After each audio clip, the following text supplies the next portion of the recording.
beloved. This is Gabriella Powers with Kala Ministries. This is going to be our second installment on the Hebrew word studies we've been doing on prayer. The second most common form of prayer that I found in the scriptures is Tefillah. Now you can look these scripture references up on your own time, but I did find it in Psalm 4:1, Psalm 17:1, Proverbs 15:8, and Proverbs 15:29. It is a 4-letter word.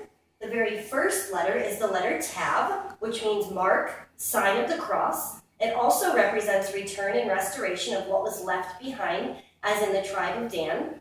It also represents the Ancient of Days, the secret that links worlds and generations together. It also represents Yeshua. It is the last letter of the alphabet and has a numerical value of 400. The second letter here is Pei, or Fe, which has a numerical value of 80. It means mouth, word, or expression, vocalization, speech, and breath. Also, Pei gives insight, expression.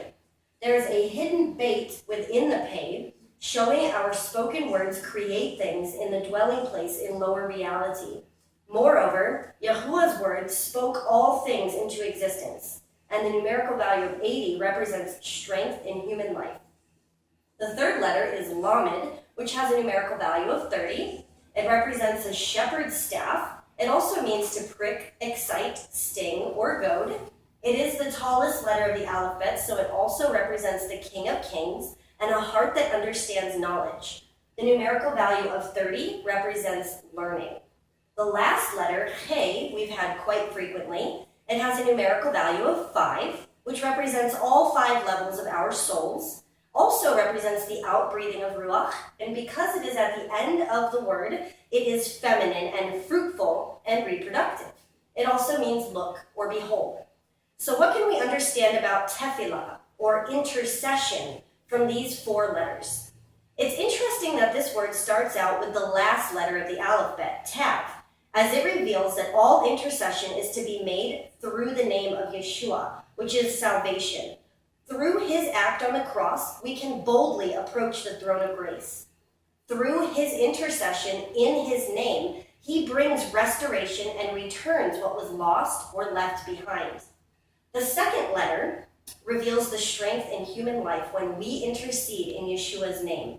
Our vocalization in his name creates a dwelling place in lower reality, the hidden bait, for his shepherd's staff, or the Lamed, to prick, excite, sting, and goad our hearts into understanding knowledge.